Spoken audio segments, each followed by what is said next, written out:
राजस्थान में अवैध खनन का संकट छा गया है और बेनीवाल ने इस मुद्दे को गरमाने की पूरी पूरी तैयारी कर ली है।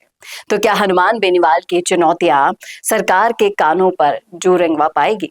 करेंगे इसी मुद्दे पर चर्चा इस वीडियो में, इसलिए बने रहेगा आखिर तक हमारे साथ। नमस्कार, मैं हूं चेतना शर्मा। आप देखना शुरू कर चुके हैं संवाद भारत का, भारत के लिए। तो खनन माफियाओं का जो दिन दहाड़े करोड़ों का राजस्व हड़पने का मुद्दा है, उस पर प्रशासन तो चुप बैठा है, लेकिन हनुमान बेनीवाल ने इस मुद्दे पर बोलकर इस मुद्दे को हवा दे दी है और इस पे जो खुलासा किया है वो वाकई में दिलचस्प है। राजस्थान के भीलवाड़ा जिले के रघुनाथपुरा गांव में काले ग्रेनाइट की खदानों में 2 साल तक अवैध खनन हुआ। इस खनन के चलते लगभग 30 करोड़ रुपए का नुकसान हुआ, लेकिन ना तो सरकार और ना ही प्रशासन ने इस पर कोई भी प्रभावी कदम उठाया।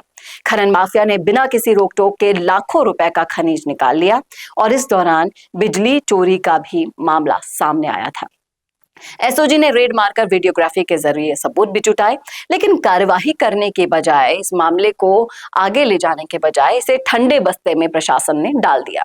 इसके अलावा जांच के दौरान जितेंद्र धाबाई नामक व्यक्ति द्वारा जांच अधिकारियों को धमकियां भी दी गई, लेकिन फिर भी कोई कार्यवाही नहीं हुई। इस मामले के बाद खनन के पट्टों में भी बहुत बड़ी बड़ी गड़बड़ियां सामने आई। पट्टा नंबर 66, 67 और 68 में अवैध खनन का खेल चल रहा था और इन खानों का कोई भी राजस्व रिकॉर्ड उपलब्ध नहीं था। अब नागौर का ये मामला है और हनुमान बेनीवाल इस पर संज्ञान ना ले, ऐसा तो हो ही नहीं सकता। नागौर में अवैध खनन का खेल और भी बड़े पैमाने पर चल रहा है। इस बार सांसद हनुमान बेनीवाल खुद इस मामले में कूद पड़े हैं। उन्होंने आरोप लगाया कि खनन माफिया और सरकारी अफसरों के मिले भगत से नागौर के खनिज संसाधनों को लूटा जा रहा है। बेनीवाल का कहना है कि नागौर में बिना लाइसेंस के खनन का कारोबार जीरो पर है और खनन पट्टों की आड़ में पहाड़ों को खुलेआम काटा जा रहा है।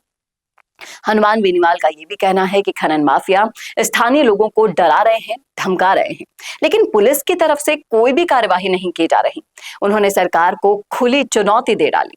अगर अवैध खनन को तुरंत नहीं रोका जाता है तो वो हजारों किसानों के साथ आंदोलन करेंगे। तो अब क्या बेनीवाल की ये चुनौती सरकार को हिला पाएगी? ये सवाल है, और इससे भी एक बड़ा सवाल कि क्या नागौर में बेनीवाल के विरोध के बाद प्रशासन जागेगा या फिर ये मामला भी महज एक और खबर बनकर रह जाएगा?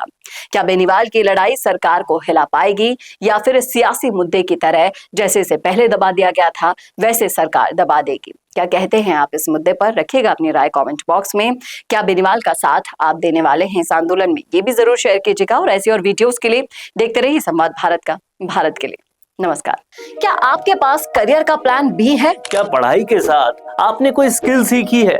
कुछ सैकड़ों वैकेंसीज के लिए लाखों लोग ट्राई कर रहे हैं, लेकिन फिर भी रह जाते हैं खाली हाथ। तो स्किल सीखो, प्लान बी रेडी करो। यूट्यूब, डिजिटल मार्केटिंग, एंकरिंग और रिपोर्टिंग सब एक साथ सीखो, वो भी लाइव प्रोजेक्ट्स और राजस्थान के तीसरे सबसे बड़े न्यूज चैनल में काम करते करते। ज्वाइन कीजिए Mishi media on the job training program, जहां इंटरव्यूज के जरिए होंगे सिलेक्शन। अगर आप में है news reporting, news anchoring, digital marketing या यूट्यूब चैनल मैनेजमेंट में काम करने जैसा फ्लेयर, तो Mishi media on the job training में आपको सब कुछ सिखाएगा और इंटर्नशिप के बाद आपको मिल सकती है पार्ट टाइम या फुल टाइम जॉब भी। तो अब देर किस बात की?